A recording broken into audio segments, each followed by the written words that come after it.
In this portion, the Holy One teaches about the oaths that a person swears.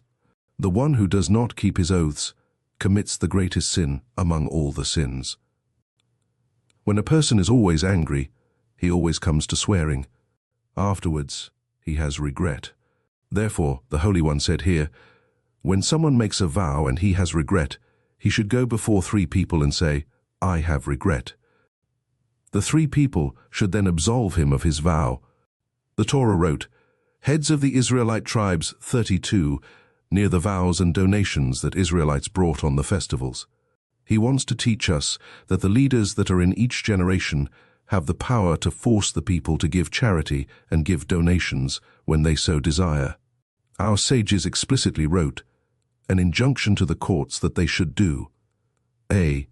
This means that the court has the power to force someone to make a donation. If a woman makes a vow and she is still within her father's authority and he forbids the vow, then she should not keep the vow because her father forbade it. When she has a husband and the husband forbids it, then she also should not keep it.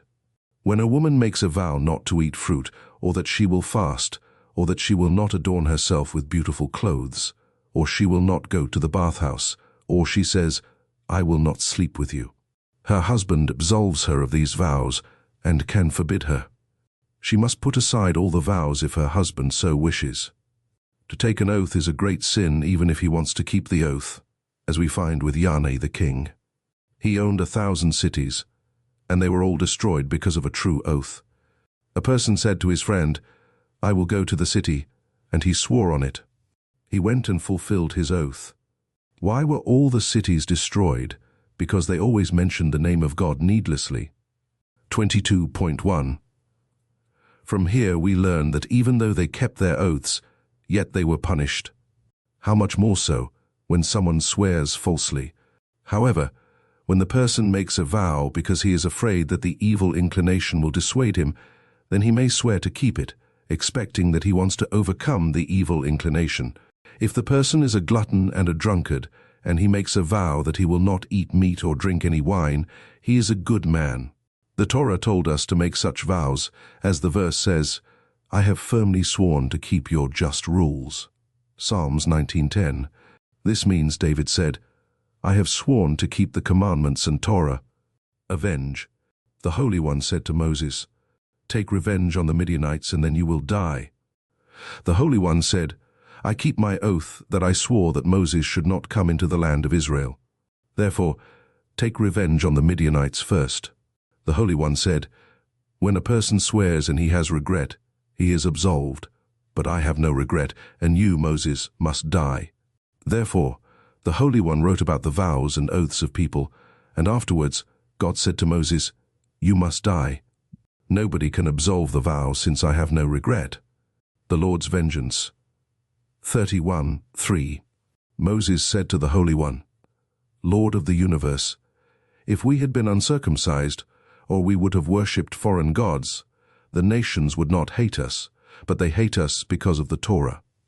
Therefore, this is a vengeance from God, since they are all against God. God said that they should kill the Midianites, and did not order the Moabites be killed, since King David would be descended from Ruth the Moabite. Even though Moses our teacher heard that he must first kill the Midianites, and then he must die, Moses should have waited and not killed the Midianites so fast, yet Moses did this. He wanted to do what God had told him without delay. Joshua was supposed to kill the Gentile kings of the nations in the land of Israel. He said, I know well that when I will kill the kings I will soon die, like Moses did with Midian, and he soon died. Therefore Joshua did not kill the kings immediately, but tarried for a long time before he killed them. He said, I want to live a little longer. The Holy One said, I will shorten your life by 10 years. Joshua was supposed to live for 120 years like his teacher, Moses, who also lived for 120 years. However, because Joshua tarried, he only lived for 110 years. The verse says, many designs are in a man's mind, but it is the Lord's plan that is accomplished. Proverbs 19:21. This means, man has many thoughts, but God's advice is what remains. Israel saw that the death of Moses was related to Midian. Thus, they did not want to wage war against Midian. They said, "Let Moses live longer among us." God said to Moses, "Cast lots, and whatever they say, they will have to do." Moses sent Phinehas. He did not want to go himself to wage war against Midian. He said, "I was raised in Midian. How could I kill them?" Moses further said to Phinehas, "You have begun to take revenge for the illicit sex that the daughters of Midian engaged in with the chieftain of Simeon. Therefore you also continue, since when someone begins to fulfill a commandment, he should complete it." Another explanation is, Phinehas went to take revenge on Midian because the Midianites sold Joseph the righteous to Egypt. Therefore, Phinehas said, "The Midianites sold my relative Joseph," since Phinehas was from Joseph's tribe in his mother's side. "You shall dispatch from every one of the tribes of Israel." 31:4. The verse teaches us that the tribe of Levi also sent 1,000 men into the war with the people of Midian. Here one can ask, there were 12 tribes in Israel without the tribe of Levi, and with the tribe of Levi there were 13,000 men who went to war. The verse tells us that there were 12,000 men who fought the Midianites. The explanation is that the tribe of Ephraim did not send 1,000 men. They thought to themselves, "Israel will say that we gladly went to war, so that Moses should die soon and Joshua should become king, since Joshua was from the tribe of Ephraim." Therefore the tribe of Levi said, "We will go instead of Ephraim and fulfill God's command, even though Moses is from our tribe and his life depends on the war." Matot, Remes, 785, equipped with the sacred vessels. 31:6. They took the ark and Ziz with them. This was a silver strip on which was written the ineffable name of God. Balaam was able to fly in the air with the nobles of Midian by magical means, expecting that the Israelites would not be able to do anything to them. Therefore the Israelites took the strip and placed it before Balaam. They fell down on top of the corpses and were immediately killed with the sword, because Balaam had boasted that he would curse Israel with his mouth, since Israel has power with its mouth.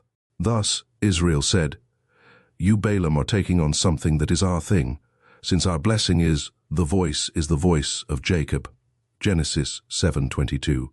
"We have power with the mouth, and your blessing is, by the sword shall you live." Genesis 7:40. "Because you changed the blessing, we will also change and kill you with the sword." Balaam came to receive his reward, that 24,000 Israelites died because of his advice that he gave that they should engage in illicit sex. Thus, the Israelites gave him his reward and killed him. Moses sent only 12,000 Israelites to Midian, even though the Midianites were a numerous people and had strong cities and castles. Moses thought that there were many Israelites who committed sins through illicit sex with the daughters of Midian and Moab. These would not be able to go to war because they had sinned. Therefore, Moses selected only those who were righteous to go to war against Midian. The Israelites were pious and took all the money and goods and brought them to Moses. Moses and Eleazar went toward them and forbade the youths to keep anything from the booty, as is customary among the youths. Moses was angry with the chieftains that they left the women of Moab and Midian alive, since the women caused the Israelites to sin with illicit sex, and recognized several women who sinned through illicit sex with Israelites. They said, "This Gentile woman slept with that Israelite man, and through this brought disgrace to the Israelite. Perhaps he will sleep with her again." That is why Moses was angry with the chieftains and ordered the women to be killed. From here we learn that when the head of a community or a rabbi will not rebuke their community when they do something bad, then the Holy One will be angry with the leader. Moses commanded that they should kill all the men, even babies in their cribs, and all the women who had slept with men. However, the females who had not slept with a man should be left alive. How did they know if she was a virgin or not? They led each woman before the ziz, the sliver band on which the ineffable name was written. As soon as the woman came before the silver band, the one that was not a virgin, her face became yellow and green, and those were not allowed to live. However, with daughters of Israel, if one wanted to know if she was a virgin or not, she was not taken to the ziz, but other methods were used. They placed her on a barrel of wine, and the one that was a virgin, one could not smell the wine on her breath. However, those who had slept with a man, one could smell the wine on her breath. The Israelites could have led the virgins before the strip on which the ineffable name was written. However, the strip was not given to Israel for evil, but for the Gentiles it was given for evil to them. Therefore, with the Midianites, the strip was shown to them, and in that way they know which one was a virgin. Eleazar the priest said, 31:21. Simon's son Lachish said, a person who gets angry, even though is very wise, his wisdom leaves him. 66 billions. We find this here regarding Moses. He became angry at the Israelites when they asked to allow the Midianite women to live. Therefore, Moses sinned, and he forgot the law regarding scalding, that is, cleaning and making kosher the vessels that the Israelites took from Midian. Eleazar came and stated the law. Therefore, it is written here. Eleazar said, whoever has silver, gold, copper, or lead vessels should first scrub off the rust. We find 2 other times where Moses became angry and forgot the law. When a prophet became angry, prophecy left him. The Shekhinah does not remain with a person who is angry. Our sages said, when somebody breaks a vessel out of anger, it is like he engaged in worshipping foreign gods. 66 billions.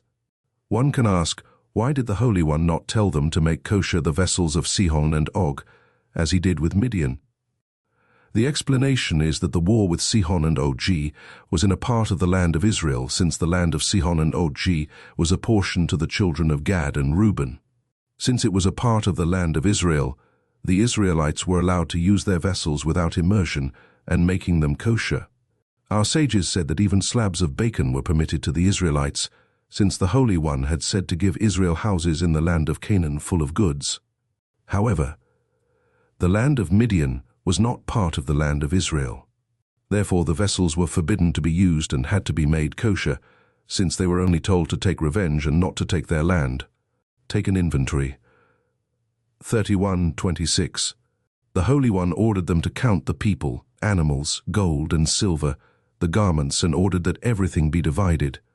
The 12,000 who went to war should take half, and the other half should go to all of Israel. They should also give a tax, 1 person out of every 500. The same from the cattle, the donkeys and the sheep. The 12,000 men should give this tax out of their share. This tax should be given to Eleazar the priest, just like the terumah. However, from the share that all of Israel had, they should give a different tax.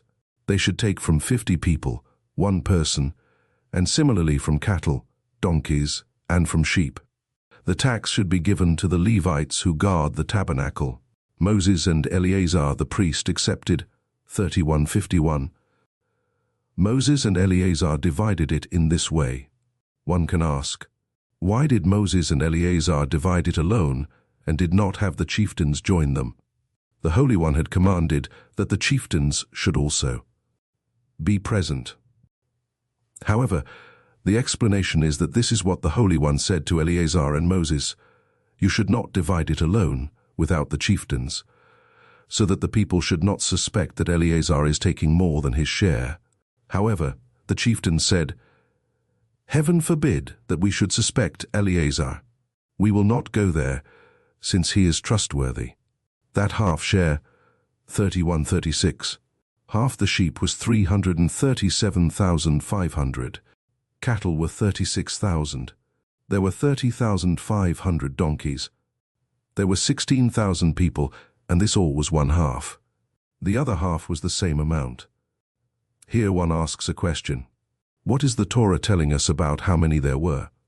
However, the Torah is telling us a major piece of news, that from the time that they captured the cattle, sheep, donkeys, and people, none of them died. Therefore, the Torah tells us how many there were, from the beginning until they were divided up. Not one of us is missing. 3:149. None of the Israelites was harmed. It was a great miracle. There were so many Midianites that they were countless, like sand in the sea. The Israelites killed many of them and captured many thousands of them, Yet not even one Israelite was killed. 12,000 men went to war. Only those who were righteous were chosen. Therefore they said to Moses, "Perhaps we had thoughts about the daughters of Midian and had lust for them? It is the custom among the Gentiles that when they go to war, they adorn themselves. Therefore we also committed sins and had lust to engage in illicit sex. This is a greater sin than illicit sex itself. Why? When the person engages with a prostitute and has sex with her, his evil inclination is finished, and he does not desire anything else. However, when he has thoughts about a prostitute, he thinks day and night about what he wants to do with her. He sins much more, since he has no rest from the sin. Therefore, the Holy One ordered that when Israel will go to war with the nations of the world, he is allowed to take a Gentile woman from the war as a wife, expecting that the evil inclination will leave him alone. However, here with Midian, the Israelites were all very righteous and repented for the thoughts that they had about the daughters of Midian. They brought all the gold jewelry, their earrings and rings, and gave it to Moses so that it should be an offering to God. The golden vessels that they gave were all whole, and they were taken to be used in the sanctuary. The weight of all the gold was 16,750 shekels. The Reubenites owned cattle in very great numbers. 32:1. The children of Reuben and Gad had many flocks, and they loved their flocks and money very much. Our sages say that the wealth that comes from God remains with the person for a very long time. However, the wealth that does not come from God has no permanence. Our sages say that the Holy One gave the world 3 presents: wisdom, power, and wealth. 2 wealthy men arose, Korah among the Israelites and Haman among the nations of the world. Their money caused them to be destroyed in this world and in the next world. 2 wise men arose, Balaam from the nations of the world and Ahithophel from Israel. They were both wise, but not in accord with God's views, and they did things against God. They were destroyed in this world and in the world to come. Then there were 2 powerful men, Samson among Israel and Goliath the Philistine among the Gentiles. They were both destroyed. All 3 pairs did things against God and stole from the people. The children of Reuben and Gad did the same. They were very rich with money and many flocks. They said to Moses, "We will remain outside the land of Israel, since we have many flocks," and they wanted to separate themselves from their brothers because of their animals and money. Therefore, they were first exiled to foreign lands, and their cities were devastated, since one should not be quick to get money by theft. It has no permanence when the Holy One does not want it, since everything comes from God. The wife of a nobleman asked Rabbi Simeon ben Halafta, "In how many days did God create the world?" Rabbi Simeon responded, "In 6 days. She then asked, "What does the Holy One do from the 6 days of creation until now?" Rabbi Simeon said, "He makes ladders and leads some people up and others down. As the verse says, God is who gives judgment. He brings down one man, he lifts up another." Psalm, God makes one high and the other one low. He takes the money from one person and gives it to the other person.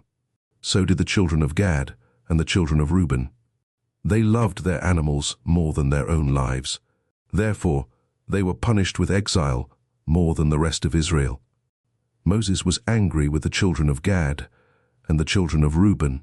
He said to them, "You will make Israel liars, because they will be afraid to go to the land of Israel, since they will look at you." The children of Gad and Reuben answered, "We will build pens for our animals and houses for our wives and children. Then we will also go to the land of Israel to help wage war with the nations of the world. We will always go first at the front against the nations, and we will not go home until we have helped all of Israel obtain their land." The children of Gad and Reuben were the strongest people among the Israelites, and they always went in front in the wars. "Now we will build strong cities for our wives and children, that they should be protected, because we will remain outside with Israel."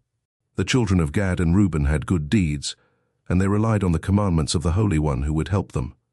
Moses responded to the children of Gad and Reuben, "If you will keep your oath and will help Israel in their land, then we will tell you to remain in the land of Sihon and Og, Matot, 5, 7. You should be clean before the Lord and Israel. 32:22. You should be clean before God and Israel. From here we learn that each person should always make themselves clean before God and before people. Our sages said that there was a family called the House of Garmi, who made the showbread in the temple. They did not want that fine flour bread be made in their houses, so that people should not suspect them that they took fine flour from the temple. Even though they were wealthy people and could afford to eat fine flour bread, they only ate whole wheat bread. There was a family called the House of Abtinas. They made the incense for the temple. It had the same odor as other incense.